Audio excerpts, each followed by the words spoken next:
જેવી રીતે પેટ્રોલના ભાવમાં વધારો થયો છે ત્યારે પ્રદેશ 24 ગુજરાતીની ટીમે ખાસ કરીને અમદાવાદના પેટ્રોલ પંપ પર જઈને લોકો સાથે વાતચીત કરવાની કોશિશ કરી છે, તો જોઈશું આ વિશેષ અહેવાલ।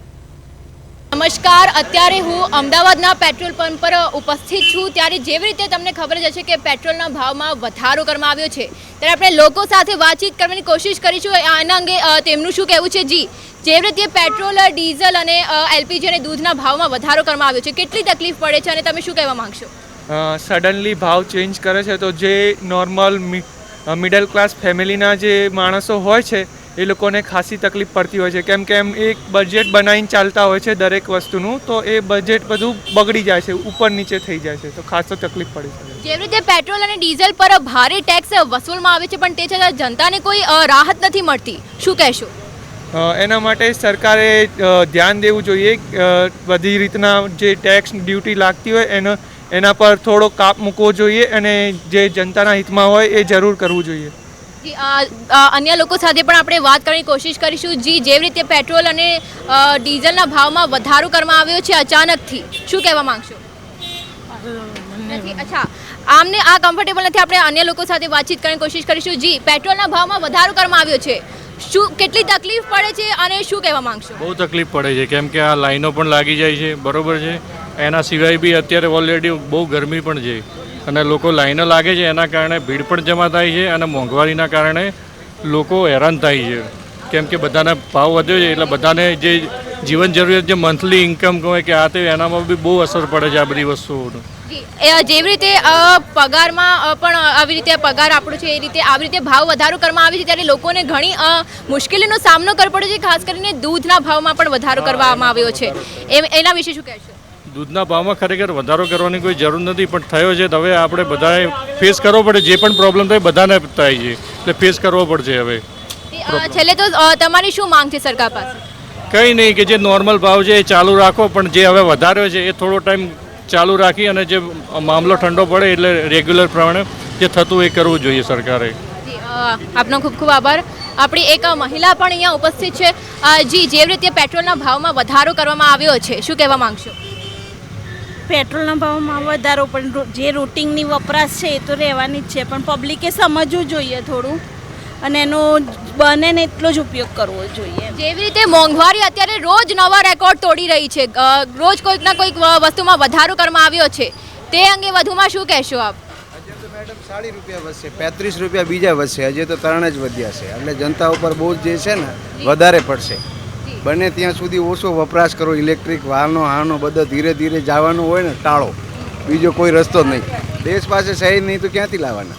અત્યારે પેટ્રોલ, એલપીજી અને દૂધ ત્રણેયના ભાવમાં વધારો કરવામાં આવ્યો છે, જેવી રીતે મોંઘવારી રોજ નવા રેકોર્ડ તોડી રહી છે, શું કહેશો વધુમાં?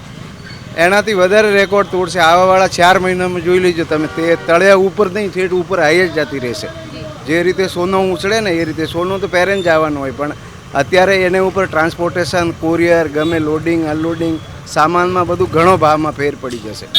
અત્યારે જે છે ખાંડ પણ ગવર્મેન્ટ જે છે નિર્યાત કરવાનો બંધ કરી દીધો છે, એટલે એવી સ્થિતિ પેદા થઈ છે દેશમાં। એ તો પહેલાં એમને કેવું જોઈએ, સુનામને લીધે ટાળી દીધો બધું, નહીં તો આ સ્થિતિ ધીરે ધીરે હળવી થતી।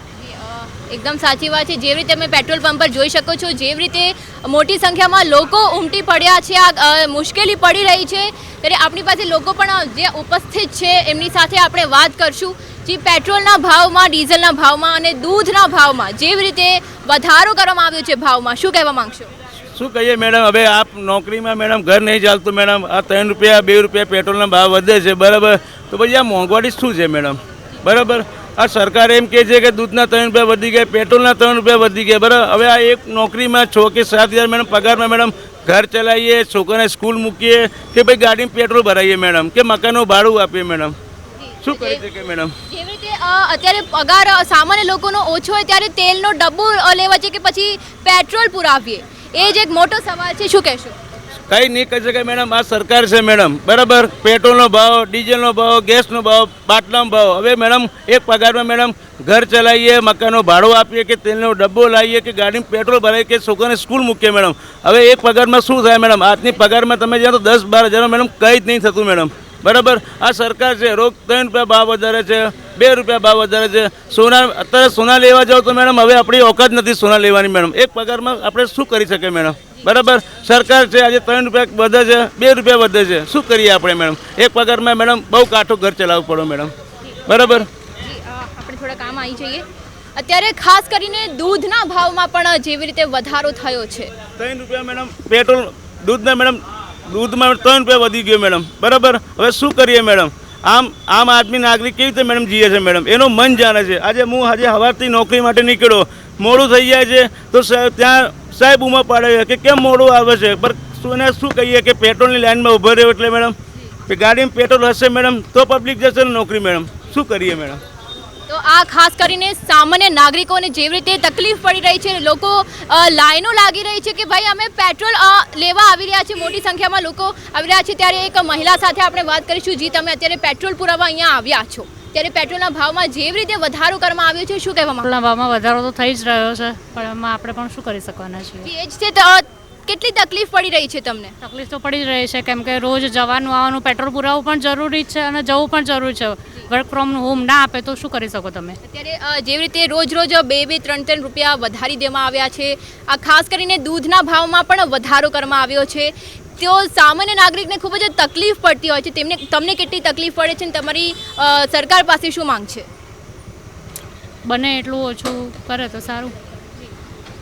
જેવી રીતે મોંઘવારી રોજ નવા રેકોર્ડ તોડી રહી છે, ત્યારે લોકો જેવી રીતે અહીંયા જોવા મળી રહ્યા છે કે કેવી રીતે પેટ્રોલ પુરાવા લોકો આવી રહ્યા છે. ત્યારે આપણે એક વ્યક્તિ સાથે વાત કરવાની કોશિશ કરીશું. જી, એક્સક્યુઝ મી, તમારી સાથે વાત કરવાની કોશિશ કરીશું. પેટ્રોલના ભાવમાં જેવી રીતે વધારો નોંધાયો છે, શું કહેવા માંગશો? સારું છે, શું કહીએ હવે. શ્રી નરેન્દ્ર મોદી સાહેબ છે કે ગુડ. અત્યારે મોંઘવારીના જેવી રીતે રોજ નવા રેકોર્ડ તૂટી રહ્યા છે. ક્યારેક દૂધના ભાવમાં વધારો, ક્યારેક ડીઝલના ભાવમાં વધારો, 2-3 રૂપિયાનો વધારો થવામાં આવી રહ્યો છે. તે અંગે વધુમાં શું કહેશો આપ? શું કહીએ હવે, ગવર્મેન્ટ જે વિચારે સારું જ વિચારે. એમાં આપણે સહયોગ આપવું જોઈએ ગવર્મેન્ટનું. બીજું તો આમાં શું હવે કશું કહી નહીં શકીએ એમાં. એ તો વાત સાચી છે, પણ જેવી રીતે ટેક્સ વસૂલમાં આવે છે પેટ્રોલ પર, ત્યારે જનતાને રાહત નથી મળી રહી. તે છતાં શું કહેવા માંગશો? મે બી બની શકે કે 2-3 મહિના પછી મે બી કંઈક સારું થઈ શકે. હાલ તો ઠીક છે, પેનિક છે થોડું, but we have no any other option. શું કરીએ આપણે? એ જ છે કે જેવી રીતે લોકો હવે રાહ જોઈને બેઠા છે કે કંઈક સારું થશે એમની સાથે. ત્યારે આપણે બીજા વ્યક્તિ સાથે પણ વાત કરીશું. જી, એક્સક્યુઝ મી, જેવી રીતે પેટ્રોલના ભાવમાં વધારો નોંધાયો છે, કેટલી તકલીફ પડી રહી છે? મેડમ બધાને તકલીફ પડી રહી છે. આજે પોતે ફેરીવાળા અમે લોકો જેવા છીએ, રોજને રોજ એક જગ્યાએ દુકાનથી બીજા દુકાનમાં જવું, સાયકલ લઈને જવામાં શરીર તૂટી જાય છે આવી ગરમીમાં. બરાબર. હવે વ્હીકલથી જઈએ છીએ અને માલ દેવા માટે તો વ્હીકલમાં અત્યારે એટલો બધો પેટ્રોલનો વધારો આવે છે કે કોસ્ટિંગ પણ નથી નીકળતી માલ વેચવામાં, કે એના સામેવાળાને માલ શું ભાવે વેચવો અને અમારો કેટલામાં માલ લાવો. દરેક વસ્તુમાં ભાવ વધી ગયો છે. ન સામે ગ્રાહક સામે તરત ને તરત કોઈ રિટેલ પ્રાઇસમાં કે જથ્થાબંધ વેપારી હોય કે કોઈ પણ હોય, તરત ને તરત પૈસા એના વધારો કરવા તૈયાર નથી થતું. સરકારે કહી દીધું કે હા કરો, પણ ક્યાંથી કરીએ મેડમ? સામેવાળો તો દેવા માટે તૈયાર તો થવો જોઈએ ને. જેવી રીતે મોંઘવારીના રોજ નવા રેકોર્ડ તૂટી સમય પ્રમાણે 2-5 રૂપિયા વધે, પણ પૈસા આપવા છતાં તો આ હેરાન થવું પડે, એનું મોટી વસ્તુ છે. પબ્લિક તો શું કરવાનું છે, એને છૂટકો નથી હોતા. અમે અત્યારે ઓફિસ જઈએ છીએ, ઓફિસ જઈશું, ઓફિસર અમારે અત્યારે મોડું થશે બોલશે પાછા. ત્યાં બી અમારે જો એનો પ્રોબ્લેમ શું એના રીઝન બતાવશું તો એ માનશે નહીં પાછા કે આટલી ગરદી હતી કે આ છે તે છે. દરેક વસ્તુ પ્રેક્ટિકલ થઈને જીવવું પડે એવું થઈ ગયું. સરકારને કોઈ પડી જ નથી. તમે તમારા માધ્યમથી કહીને સમજાવો અને કંઈક રસ્તો કરે, સારી વસ્તુ છે. પ્રદેશ 24 ગુજરાતીનો એ જ અમે કરી માંગે કે સામાન્ય જનતાનો અવાજ પહોંચાડી શકીએ. તો છેલ્લો એક શું માંગ છે તમારી સરકાર? બસ પબ્લિક હેરાન ના થાય બેન. બીજું પૈસા ભલે 2-5 રૂપિયા વધારાનું ના નથી, પણ એને રેગ્યુલર પુરવઠો મળે, રેગ્યુલર ખરું અફવાઓથી લોકો દૂર રહે, એ જ અમારો વિચાર. બીજું કશું છે નહીં સરકાર જોડે આશા.